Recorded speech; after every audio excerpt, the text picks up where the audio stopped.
Music تو حلال نہیں ہوئی نا، یہ حلال ہو گئی ہے۔ کسی حدیث میں آیا ہے کہ 1400 سال کے بعد میوزک حلال ہو جائے گی، ایسا تو کسی حدیث میں نہیں ہے۔ وہ تو آپ صلی اللہ علیہ وسلم نے اس وقت اس کو حرام کر دیا تھا، اب تک حرام قیامت تک کے لیے۔ آپ صلی اللہ علیہ وسلم کی شریعت کیا تبدیل ہونے کے لیے آئی تھی کہ کسی زمانے میں آگے تبدیلی آ جائے گی؟ نہیں، جو شریعت اس وقت تھی وہ قیامت تک کے لیے ہے۔ ارسلت الی الناس کافہ، آپ صلی اللہ علیہ وسلم فرمائے کہ مجھے تمام انسانوں کی طرف نبی بنا کر بھیجا گیا، یہ میری خصوصیت ہے، باقی کسی کو اس طرح نبی نہیں بنا کر بھیجا گیا۔ تو آپ صلی اللہ علیہ وسلم نے فرمایا کہ بعثت لکسر المزامیر، یہ جو موسیقی کے میوزک کے آلات ہیں، انسٹرومنٹس ہیں، ان کو توڑنے کے مقصد کے لیے میں دنیا میں بھیجا گیا ہوں۔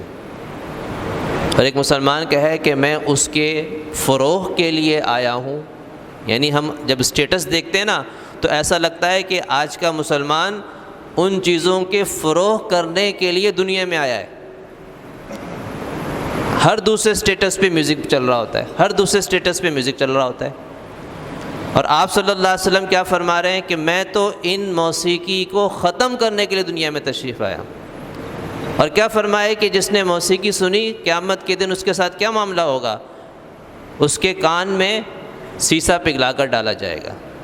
سیسا، لوہا، تانبا، پیتل، ان چیزوں کو آدمی پگھلانے کے بعد اس کو ذرا ہاتھ لگانا تو دور کی بات، ہاتھ قریب لے جا کے دیکھے اس کی تپش کتنی ہوتی ہے، اور اگر ہاتھ پہ گر جائے تو پورا ہاتھ جل جائے، ایسا ہوتا ہی نہیں ہوتا ہے۔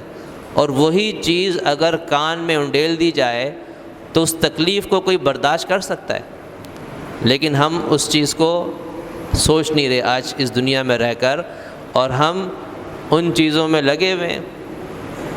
تو آپ صلی اللہ علیہ وسلم نے یہ ایسا بھی نہیں فرمایا، کسی حدیث میں نہیں آیا کہ 14 صدیاں جب گزر جائیں گی تو اس کے بعد بے پردہ عورتوں کو مزے لے کر دیکھ لو، کوئی گناہ نہیں ہوگا، ایسی کوئی حدیث آئی ہے؟ وہ تو اس وقت بھی حرام تھا، اب بھی حرام ہے۔